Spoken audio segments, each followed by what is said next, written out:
Can we overdo it? Can you overdo it? Absolutely. We see it at the top end in the elite athletes. They're always pushing the boundaries and they often overdo it. For the average community participant, yes, they can also overdo it. They often start too heavy when they're lifting weights, for example, or try to do too long a distance when they first start, and that leads to muscle soreness, and they're often turned off because of that. It's a funny thing that I think we divide into two. We see the elite athletes and their exercise, but we put ourselves in a totally different picture. Yeah. But when it comes to the point, how do you get into it? Well, I think it's boring to say so, but regular walking is probably one of the best and most easily accessible forms of exercise. And there are a couple of things to say about that, and that is that for the best benefit it really needs to be, if possible, daily, or at least 3 or 4 times a week on a regular basis at a regular time. And that's all right in theory. In practice we're human and it's hard to keep to that unless there's something keeping us up to it, something or someone. And I think one of the real keys to regular exercise is having someone to exercise with, either an individual or a group. Girls circulate, boys trade, boys run right. Hey, bend the line, walk up to the middle and back tonight. You touch 1/4 there, single file circulate. Boys run to the right, swing on the corner, girl, and you promenade along. I'll sing a song, hey, I'll hold you in my arms again. And if it's an individual, then it can be one's partner, one's dog, but preferably one's next door neighbour living a little way away, because you don't want to let them down, and they won't let you down. So that's a very strong reason to carry on a regular program. The other way, there are many sports organised now deliberately designed to recruit people into a welcoming group activity, and those are not too hard to find, but it's the regularity and the company. And furthermore, there are tremendous benefits from the social interaction in a group, and there's, I think, much work in sociology, psychology to show the benefits of working and conversing in a group, as opposed to living an isolated life. The most challenging time is the initial weeks of an introduction to physical activity, particularly for those that are starting at a low base. We find that those people are often put off from continuing their activity because they are unsure what to do. They often bite off too much too soon. They end up being sore the next day or 2 days later, and will therefore feel that this is not appropriate, it hurts too much, or it's uncomfortable. And so the first few weeks are particularly important.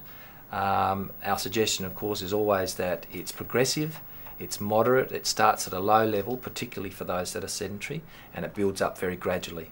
In that way, the body has time to adjust to the previous exercise and become accustomed to that sort of stress on the body, and can accommodate it more easily next time. But looking to the future, Chris, what are the long-term benefits? I think there are long-term benefits, and they're both physical and maybe even mental. The physical benefits, well, most people know that you can lose a bit of weight with regular exercise, but to be honest, the better way to lose weight is not to eat so much.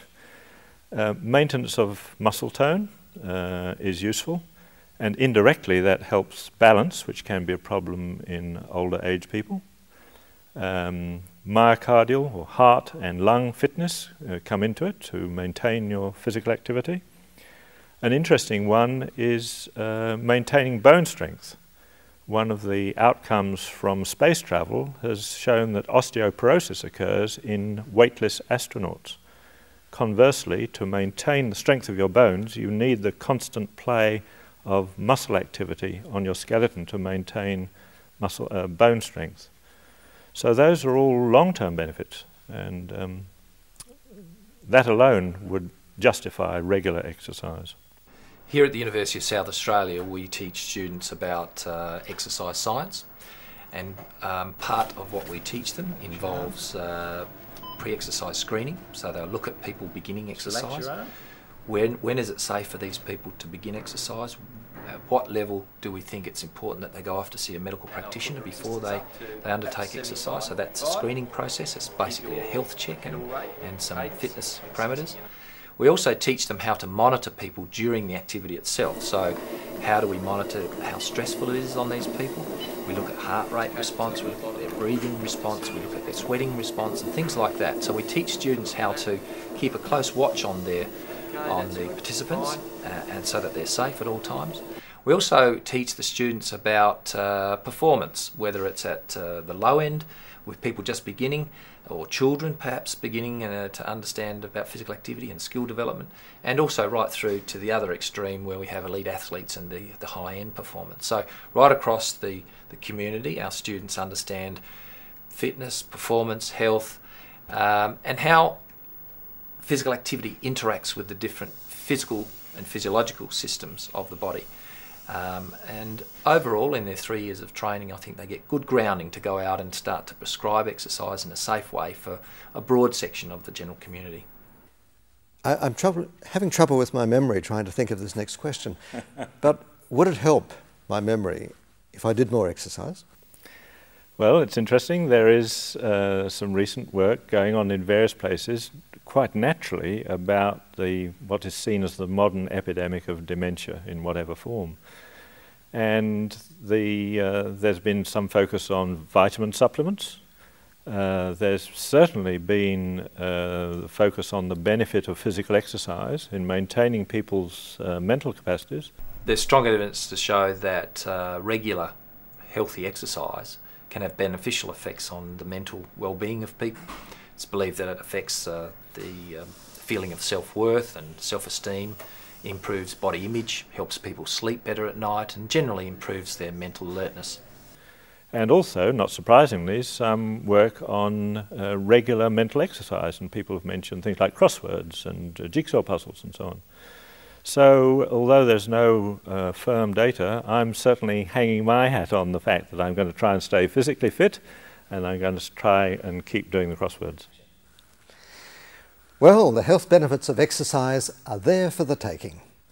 If you want to feel better, gain more energy, or just improve your social life, there are lots of ways to become involved in healthy exercise. And age is no barrier to becoming involved. Now, if it's been a while since you got out and got active, or if you're currently on medication, it's a good idea to first have a checkup with your local doctor. But that's a good thing, because you'll be reassured about your personal health. Make your doctor's day. Make the decision, exercise for a healthier life.